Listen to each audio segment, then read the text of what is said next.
honour to welcome you here this evening. My name is Stuart Hamilton, Dr. Stuart Hamilton. I'm the Deputy Executive Director for International Relations and Communications. I'm welcoming you on behalf of our Executive Director, Dr. Sahir Wastawi, who sends her best wishes for an extremely fruitful event. I am very proud to welcome you. We've been open now officially since last Monday, when this library was inaugurated by His Highness the Emir, and since then we've been putting on a series of public events, many of which were firsts for us. We hosted our first panel discussion, which was on fake news. We hosted our first lecture, which was on data visualization in journalism, and now we're going to be opening our first week, Traditional Gulf Architecture Week. And we are extremely excited to kick off this evening with a public lecture by Dr. Claire Hardy-Gilbert, who is a senior researcher at CNRS, and one of my colleagues will give a much better introduction in a moment. But before I leave the stage, I want you all to be aware of how much work has gone into this week and to share some thanks.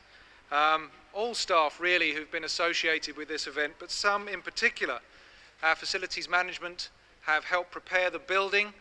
Our Heritage Library staff have helped produce the exhibition, and our Q&L Press print production team have helped put it together and bring it to life.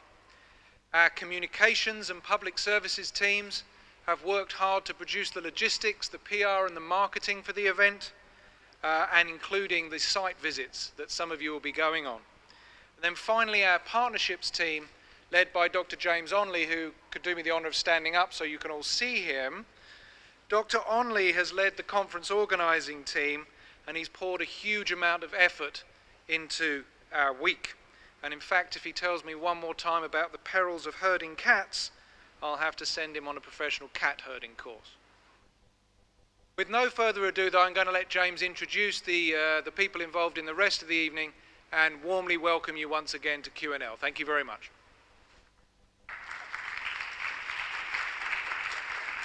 There. Well, ladies and gentlemen, welcome to the start of Traditional Gulf Architecture Week, an exhibition and conference. Tonight, the exhibition. Tomorrow, the conference. It's been my great pleasure and privilege to work with a wide range of people to make this possible. This is part of a larger initiative that we are working on that will ultimately result in a digital collection on traditional architecture that we will have available on our Gutter Digital Library in future.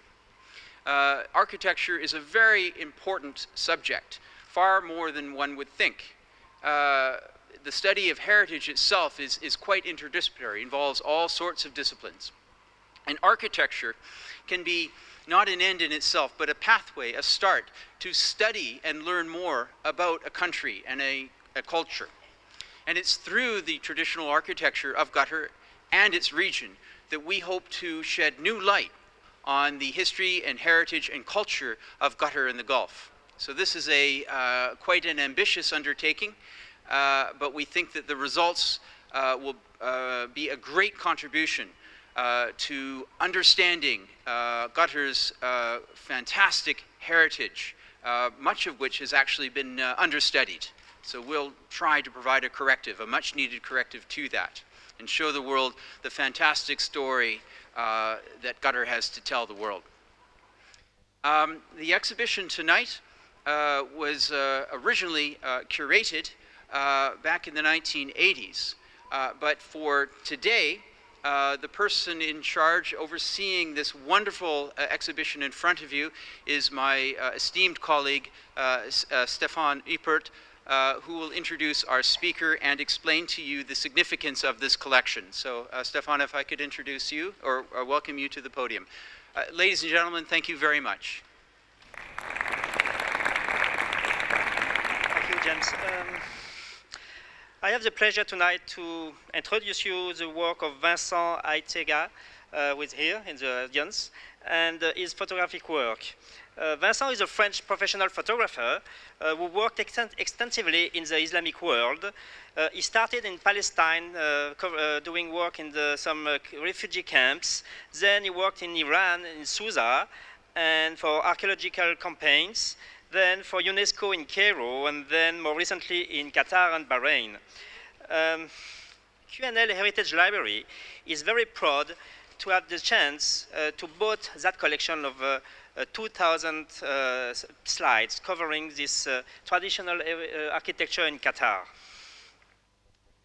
This cliché has been taken between 1985 and 1986 by Vincent during the survey of the French archaeological mission led by Claire Hardy-Guibert, who is going to speak tonight. She's an archaeologist, and she's giving us a specific talk.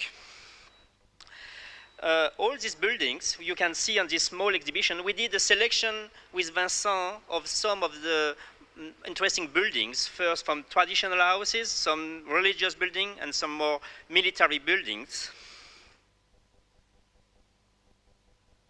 And so I hope after the lecture, you have time to come and see more closely the text and the plans, because the campaign, which is going to be explained by Claire, was covering something more than 200 buildings, at least for the basic survey, and 22 buildings has been the occasion of much more deep analysis with plans, surface plan and elevations, as you will see now. So I hope that take chance after the lecture to come here more closely to look at these nice buildings and picture. I want to draw your attention that the collection, which is now the property of Qatar National Library, has been completely digitized thanks to our digital department, and it will be very soon available on our digital repository.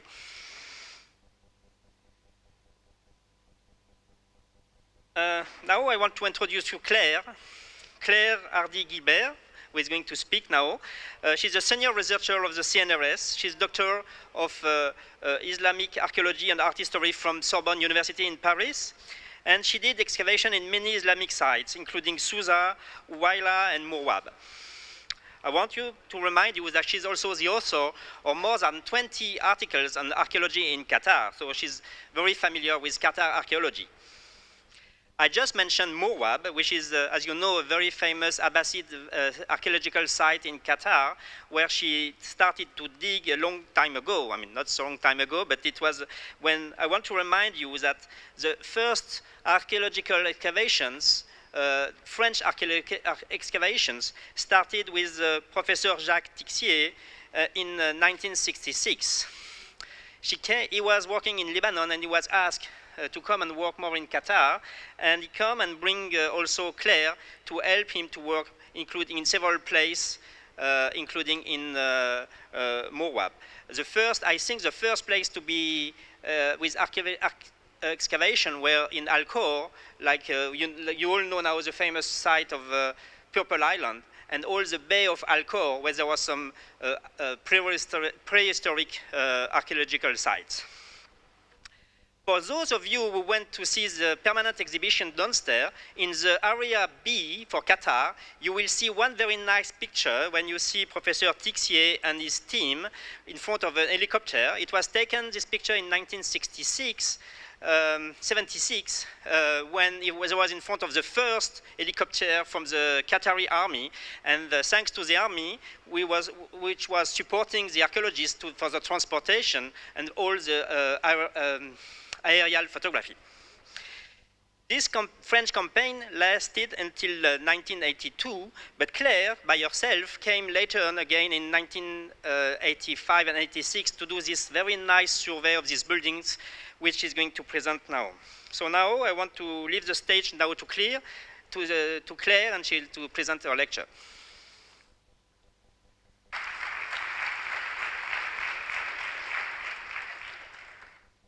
Thank you very much, Stéphane Hipper, for this presentation. I have to thank the QNL for inviting us, and especially to give a lecture in front of such an audience. The traditional architecture of Qatar expresses the cultural and social option of the state before and during the 50s. It concerned many buildings in civil, religious, and military fields, which are surveyed, in particular in 1985 and 1986 by my team, Vincent Aitsega, photographer, Vincent Defer, architect, and myself, but already registered since 1977 when I joined as an Islamic archaeologist the French Archaeological Mission in Qatar led by Professor Jacques Tixier. I would like to dedicate this lecture to Professor Jacques Tixier, who passed away on 3 April. The main aims of the survey were first to register the monuments in an imminent danger of destruction, and secondary to register some of them belonging to the different fields, domestic, religious, or military. At this time, the purpose of this work was to aware the authorities and owners in order to preserve a maximum of the ancient buildings, not only to create historical archives for the Ministry of Information of Qatar in the Department of Antiquities. On the map is a summary of the traditional buildings surveyed in Qatar in 1985. Is designed some samples in all the Qatar. On the map, the summary of the traditional buildings surveyed in Qatar in 1985 is designed, but this satellite view of Doha shows the heart of the city and its extension in 2010. In 1952, Doha contains 20 districts, Farik, located around the ancient Al-Bida and along the Corniche. In particular, Al-Jasra in red color, Al-Salata in pale yellow, and Al-Najj in green. Before, in 1947, Al-Qut, Beit al-Mana on the shoreline, and behind the souk in Al-Jufari district, Beit Nasrallah. In 1958, the harbour in front of the palace, the big mosque, and the clock tower. I divided my presentation in 3 points: the civil architecture, domestic, palatial equipment, then religious architecture, and finally, military architecture, fortresses, and fortified houses. First all, these examples in Doha: Beit Nasrallah, Beit Abu Jedun, Beit al-Mana on the seashore, the Marzen of Yusuf al-Jaida in the Souk al-Ahmad, now Souk al-Waqaf,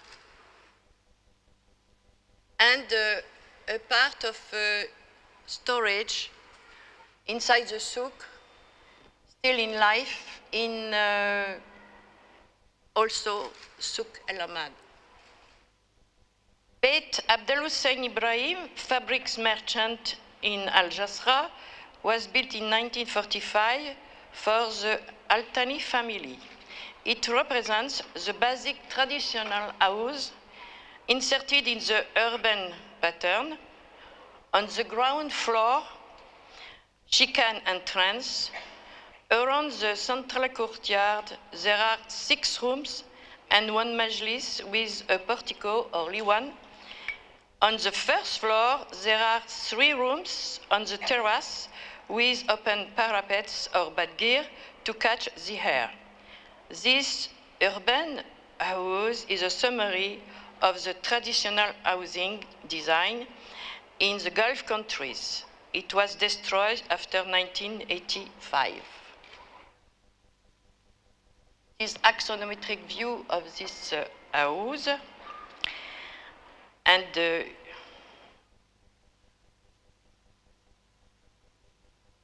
can see the first floor with a little one with acroterium around the arches of the Liwan. Beit Nasrallah, no, this is also, again, Beit Abdel Hussein Ibrahim in the courtyard with the Liwan of the main Majlis.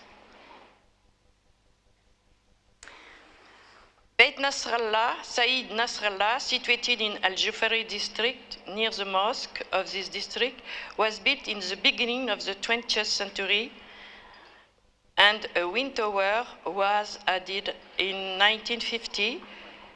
It follows the same plan of Beit Abdel Hussein Ibrahim with a central courtyard, but it is bigger and more decorated. At the entrance of the courtyard, immediately on the right hand, the door of the Majlis gives an access without any contact with the family. To the ground floor, the Majlis for the women has a Liwan, and above it, to the first floor, another Majlis with the Liwan is for the summer. These two Majlis with their Liwans offered a beautiful elevation with arches ornamented in the angles with a kind of acroteria. It was undoubtedly the house of a rich pearl merchant and was bought and restored by the Department of Antiquities since 1983. It was ethnographic museum and today just restored again. This is a view of a portico of the Liwan inside the courtyard. Beit Al-Hajj Ali Mohammed Al-Majid, named also Beit Abu Jadun, was built in 1934. It's another house with a central courtyard, surrounded by a Liwan on the three sides, and especially with two floors. The second floor is composed by the terrace with parapets in bad gear and a larger room in the southern angle. During our survey, we could not see the original aspect of this house like on these photos given by a member of the family. We registered the state of this house after the restoration works of 1983 and 84. It was planned to become an historical monument center. Finally, it was demolished in 1990.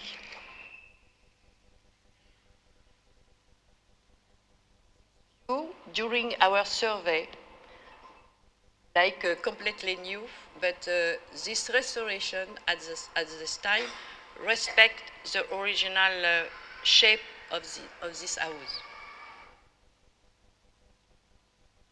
Beit Al-Mana on the Corniche in Al-Jasra district is the family house of Abdel Latif Al-Mana, who ordered its construction in 1911.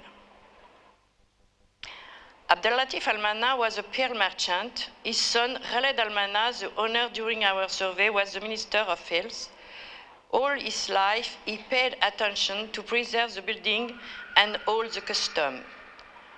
Unfortunately, step by step, every new family nucleus preferred to live in new houses in the different districts of Doha.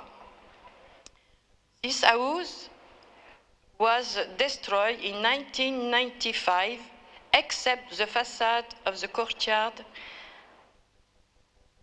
near the seashore and the Great Majlis. On this photo of 1995, no, pardon. On this photo of 1945, yes, the Great Majlis, surrounded by a portico with arcades, is located on the shoreline, even if this house was cut to the east by a modern building. It is composed of three courtyards. On the beach, in front of the Majlis, for the men and traders. The second one between the front of sea and the private part reserved to the men. And the third one, a larger one, was reserved to the family and to the woman.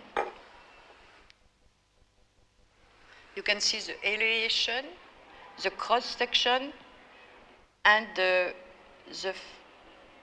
story for the design of two courtyards, like a beautiful dress. But the first one is green, the second is for the guest and the men, and the third one was for the woman and the family.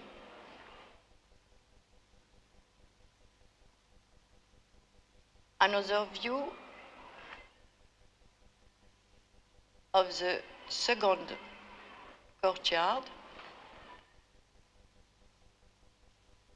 The interior of the main majlis is decorated with 2 levels of claustra with geometrical patterns and 26 windows with colored stained glasses. Above the entrance of this majlis, there is an inscription of the name of the builder, Abdallah Ben Ali Al-Mai, the same Bahraini architect who made the majlis of the old Amiri Palace, and of the date of this masterpiece, 1333 of Hijra, 1917. During our survey, near 3 weeks, we could not see its eastern facade of 100 meters long,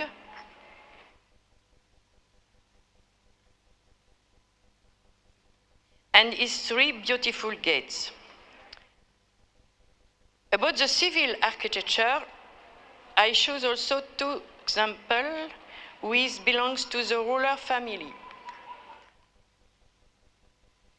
The pavilion of Rayyan, a majlis like a kind of shooting lodge, was built in the beginning of the 20th century by Sheikh Abdallah Ben Jassem Al Thani, Sheikh of Qatar, especially for leisure, in the Palm Garden of Rayyan. It is a single room with 18 windows surrounding on its 2 sides by only 1. The decoration is simple but very elegant. This piece of architecture is the basic example of every reception room. It exists in all small or large houses.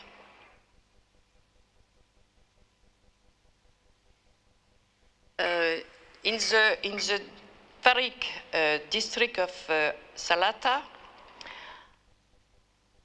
we have the old Amiri Palace. We made nothing, no survey. It was made by Wright in 677, but it's important. It is necessary to include this palace inside my presentation. And old Amiri Palace was erected in the end of the 19th century for Sheikh Abdullah Ben Jassem Al Thani. It was a complex on a superficie of 28,600 meters square. This palace was the place for the ruler's family and the seat of government. For this reason, an independent pavilion was conceived in the center of a courtyard by Abdallah Ben Ali Al-Mai in 1917. This majlis represents a considerable innovation in architecture. At the time of Sheikh Khalifa bin Aman Al Thani, the palace is in rubble. Sheikh Khalifa decided the restoration of the of the old Almiri Palace and transform it in a national museum as a part of the Qatari people's heritage.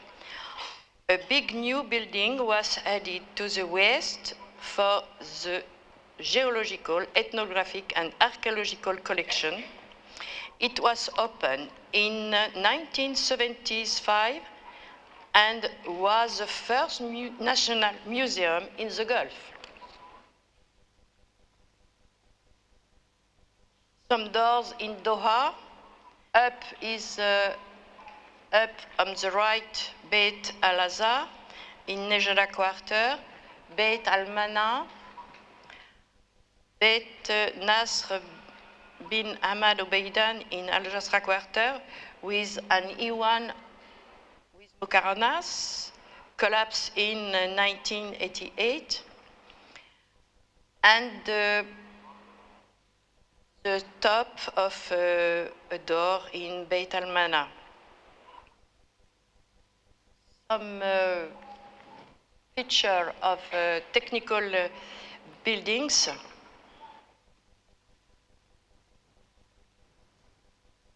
We can see a ceiling with Danchal and Monkrur, and the technique of the building for the roof, for the walls and the roof with the farosh or Hajar el-Bar, the ceiling, the bad gear, catcher, simple bad gear on the parapets or on the terrace, catcher of wind, a kind of ventilation openings in the base of the walls.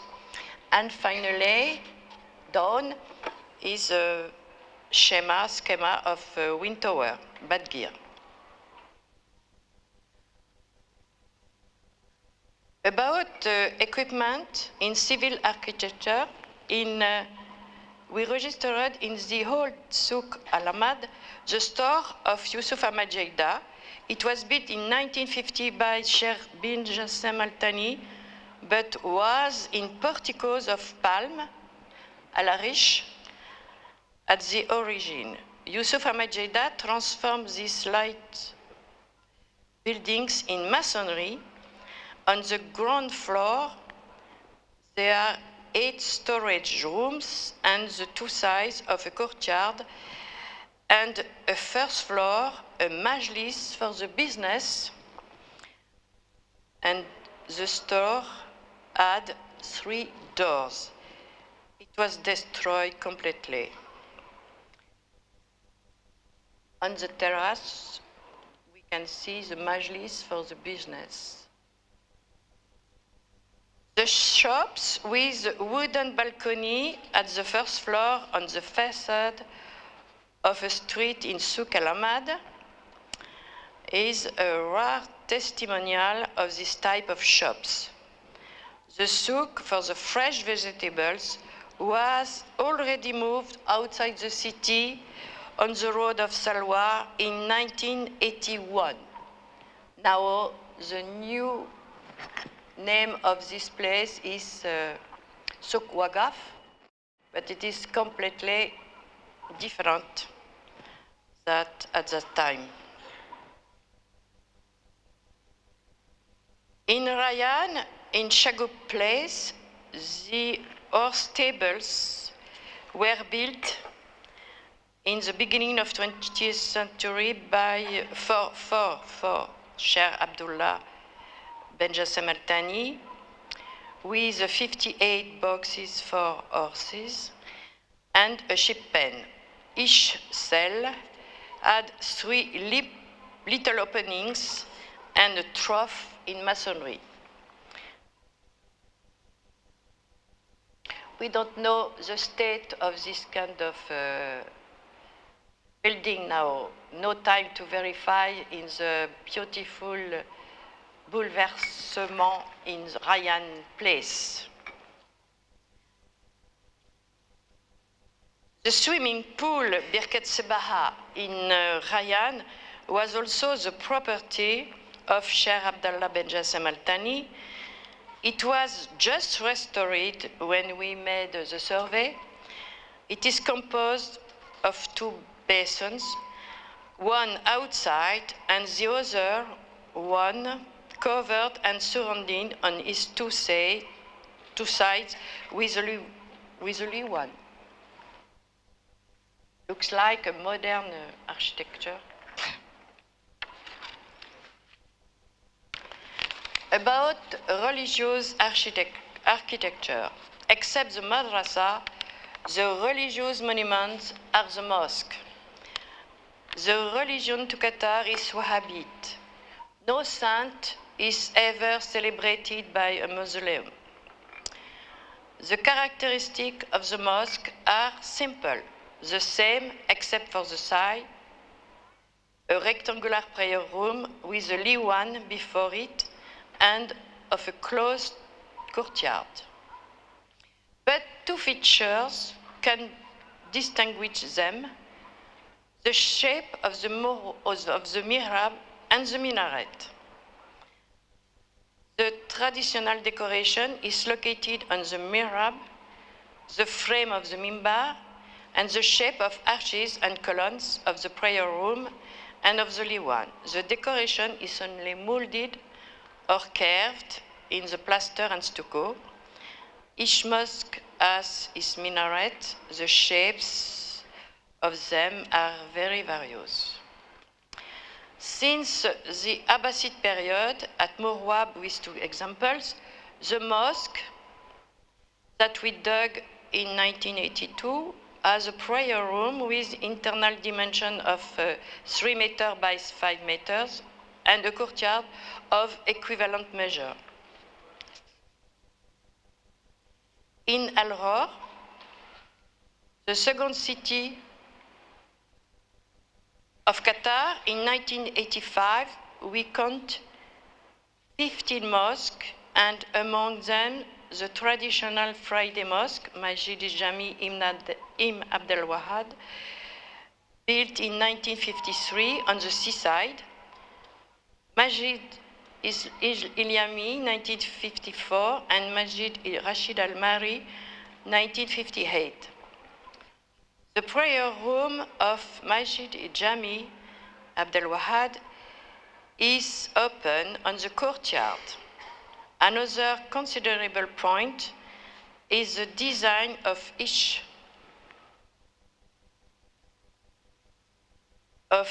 arcade to mark the axial nave. The characteristic of the Mosque of Saleh el-Kawari in Soumesma is the shape of its minaret, built above a building sheltering the ablution wells. The Mosque of Darirat is a Masjid Jami, built in 1955, restored in 1982, as an open prayer room and a madrasa. I quote on this cliché an error: the photograph of the mihrab of Darirat has to be reversed. The mimbar is always on the right hand of the mihrab. In Doha, the Al-Asmar Mosque is a Friday mosque of which the main characteristic are its two mihrab and a first floor. Still in life, but with another color, very brighting. The two mihrab from the exterior, the prayer room, mihrab. This comparative plate with the same scale does not show an evolution in the shape of the mosque, but different conception of the prayer room and the dimension between this one and the courtyard.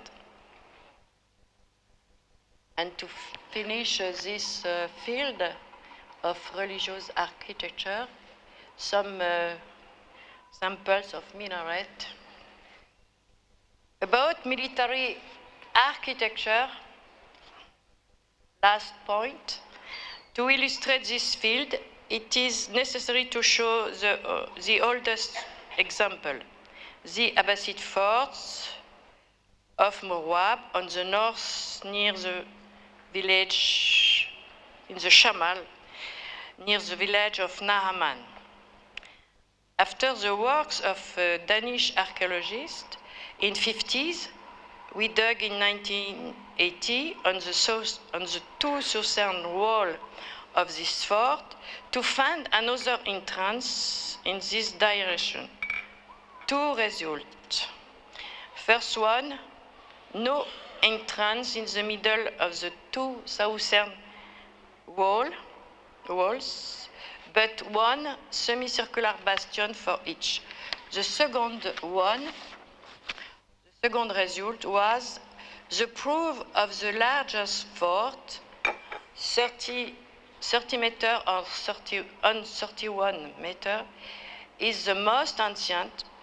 The smallest but the strongest is more recent. This classic type of fort has a square shape, circular bastions at the four angles, and a few doors.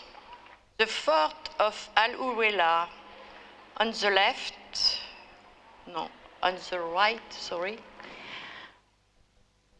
belongs to the village of the Al-Musalam, belonging to the Banu Khalid tribe, living in this area on the eastern coast during the 18th century. We dug 2 seasons to produce this plan of the fort. It was completely demolished. The fort of Rakiyat, down on the left, the fort of Rakiyat to the north and west of the peninsula belongs to the 10 fortresses built during the 18th century and to the beginning of the 19th century around Zubara. It shows the characteristics of these isolated fortresses, a quadrangular plan with 4 buildings for the defense to the 4 angles and only 1 entrance. There are 13 rooms on the 3 sides of the courtyard, living rooms and storage for the soldiers. Picture of Fort of Rakiyat, with on the right is taken from round tower. To the southwest of Doha, Al-Wajba Fort, Qalat Al-Wajba, was the place where Sheikh Qasim Al-Thani fought successfully against the Turkish, led by the Wali of Basra, to the 19th century. In 1995, Lorimer caught there a campment of Bedouins. When they surveyed the fort, 9 Bedouin families lived there, who changed the internal organization of the fort.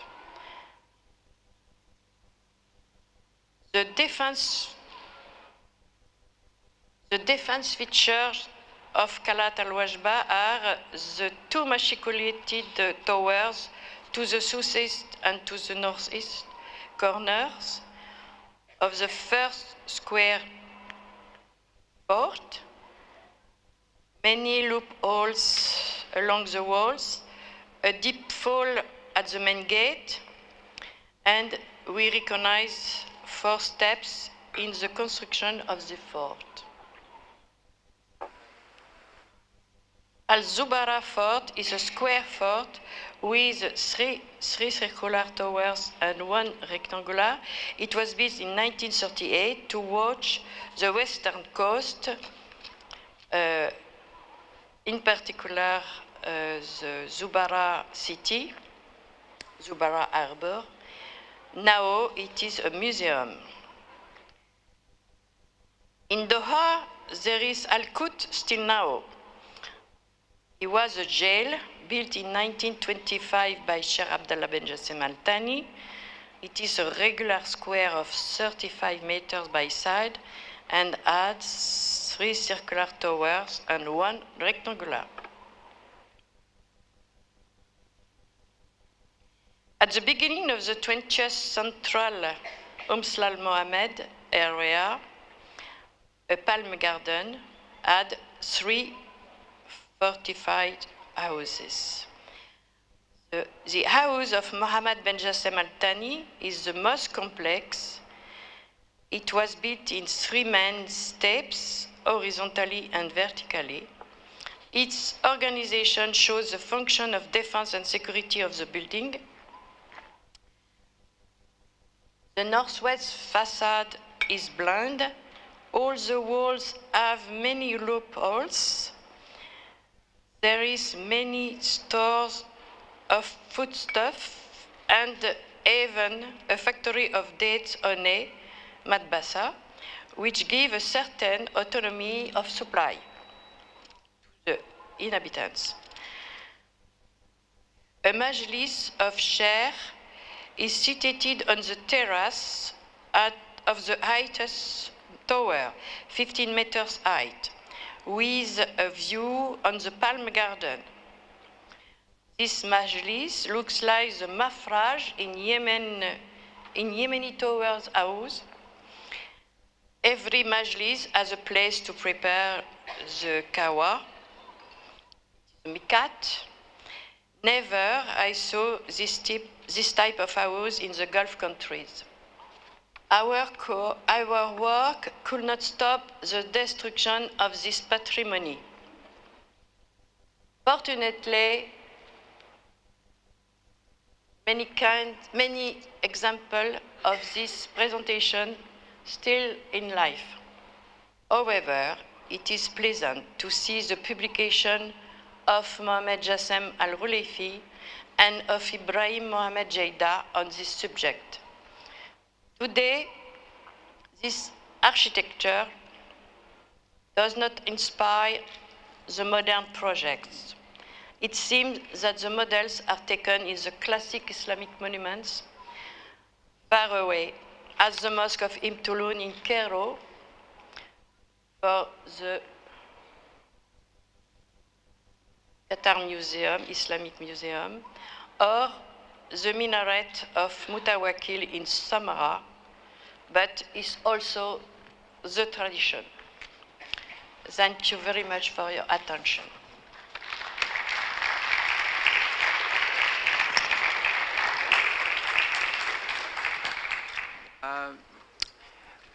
Well, thank you very much for that fantastic talk.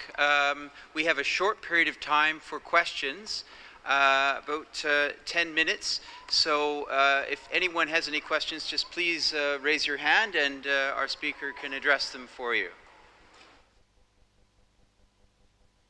I'm not specialist, so maybe my question is very basic. I have a question about the wind towers. How many wind towers did you find during your survey? And if there is not much, I have the feeling, is there any reason why you have much more wind towers, for example, in other countries of the Gulf and not so much in Qatar? We chose to make the survey of this house, of course, because she has this kind of architecture, but everybody said it is coming, it's not exactly Qatari architecture, it's coming from Iran, from Bushehr, but Bushehr is on the side of the Gulf. And we don't know. In Qatar, before my coming in this country, but I visit Dubai, Bastakia quarter, Bastakia district. A complete farik was with many big houses for merchant also, with wind towers.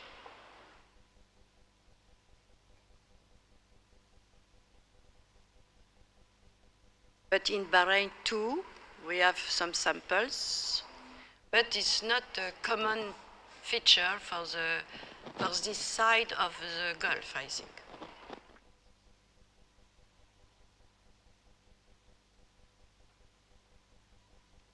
Now a few words by the photographer who brought to us this wonderful visual display.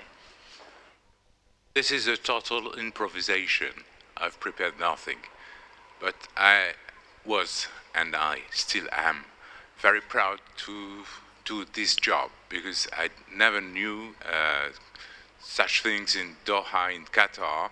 When we arrived the first time in '85, most of the people we met said to us, in Qatar, there is nothing. 3 months after, we've registered 200 sites and do big work on 22 buildings. So you have a story, just keep it. That's what I could say.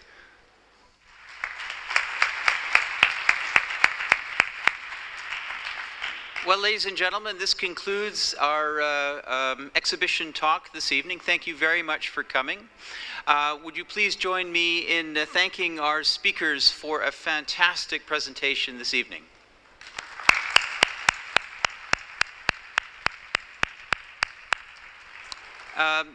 This concludes the exhibition portion of Traditional Gulf Architecture Week. Tomorrow, the conference. So please consult the programs available here, and we start at 9 o'clock tomorrow morning, so don't miss it.